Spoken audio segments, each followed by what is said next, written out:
जी राम जी कानून पर बीजेपी ने तैयार किया है मेगा प्लान। इस प्लान के जरिए बूथ स्तर तक पहुंचेगा संदेश। आपको ये बताएं कि जी राम जी विधेयक को लेकर बीजेपी ने संगठन और सरकार के स्तर पर कमर कस ली है।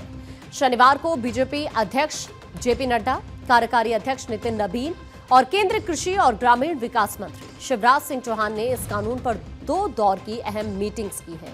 इन मीटिंग्स में मुख्यमंत्री, प्रदेश बीजेपी अध्यक्ष, सांसद, विधायक, विधान परिषद सदस्य और प्रमुख पदाधिकारी समेत देश भर से 1100 से ज्यादा नेताओं ने हिस्सा लिया। बीजेपी नेतृत्व ने यह साफ कर दिया है कि जी राम जी कानून को लेकर पार्टी सिर्फ संसद तक सीमित नहीं रहेगी, बल्कि इसे जमीन तक लेकर जाया जाएगा। बैठकों में यह तय किया गया है कि पार्टी कार्यकर्ता बूथ स्तर पर जाकर जनता और श्रमिकों को इस कानून के फायदे बताएंगे।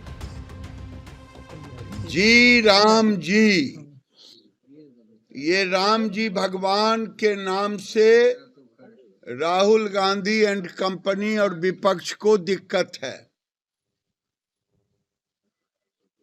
और अगर भारत में प्रभु श्री राम से जिसको दिक्कत होगी उसको कोई बचा पाएगा।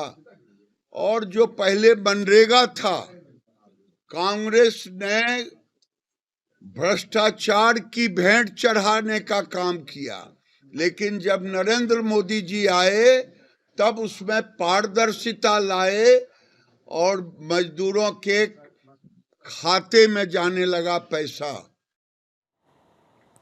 केंद्रीय मंत्री शिवराज सिंह चौहान ने बैठक में जी राम जी कानून पर विस्तृत प्रेजेंटेशन दिया। उन्होंने कानून के प्रावधान, बदलाव और इसके प्रमुख फायदों को विस्तार से समझाया। उन्होंने जोर देकर कहा कि इस कानून का संदेश जमीनी स्तर तक पहुंचना चाहिए और जनता को यह साफ तौर पर समझ में आना चाहिए कि यह कानून श्रमिकों के हित में है और जवाबदेही को मजबूत करता है। वहीं कार्यकारी अध्यक्ष नितिन नबीन ने भी जी राम जी कानून के महत्व पर बात की। उन्होंने इसे श्रमिक कल्याण की दिशा में एक बड़ा कदम बताया। नितिन नबीन ने कहा कि इस अभियान की विस्तृत कार्य योजना 1-2 दिन में तैयार कर सभी के साथ शेयर कर दी जाएगी। बैठक में बीजेपी की जो रणनीति बनी है उसके मुताबिक जन जन तक, विशेषकर ग्रामीण क्षेत्रों में इस योजना का लाभ पहुंचाने की है। बैठक में तय हुआ है कि देश भर में प्रदेश संगठन स्तर पर इसी तरह की मीटिंग्स होंगी। इन मीटिंग्स का मकसद पार्टी नेताओं, कार्यकर्ताओं को तथ्यों के साथ जनता के बीच भेजना होगा। साथ ही विपक्ष के नैरेटिव का प्रभावी तरीके से काउंटर करना होगा। आने वाले दिनों में पार्टी कई जनसंपर्क कार्यक्रमों को अंतिम रूप देगी। इनमें प्रेस कॉन्फ्रेंस, नुक्कड़ सभाएं और घर घर संपर्क जैसे गहन जमीनी अभियान शामिल होंगे। इसका पूरा रोड मैप पार्टी नेताओं के साथ शेयर किया जाएगा। बैठक में यह भी तय हुआ है कि ग्रामीण इलाकों पर खास फोकस किया जाएगा।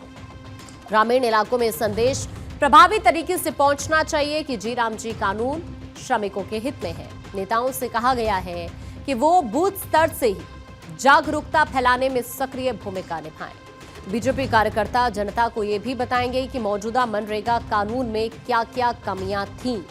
पार्टी ये समझाएगी कि ग्रामीण रोजगार गारंटी के लिए नया कानून आखिरकार जरूरी क्यों था। साथ ही ये भी बताया जाएगा कि नया कानून पुराने से कैसे बेहतर है। ये भी बताया जाएगा कि नई योजना से रोजगार के दिन कैसे बढ़ते हैं।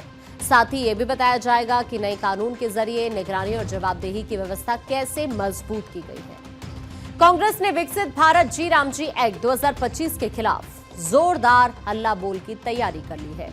कांग्रेस ने हाल ही में कहा था कि वो अगले सप्ताह से करीब 45 दिन का मनरेगा बचाओ संग्राम की शुरुआत करेगी और इस एक्ट को कोर्ट में चुनौती देगी। कांग्रेस के इस अभियान के तहत ग्राम स्तर से लेकर प्रदेश स्तर तक कई कार्यक्रम करने के साथ ही देश के अलग अलग हिस्सों में 4 बड़ी सभाएं भी आयोजित की जाएंगी।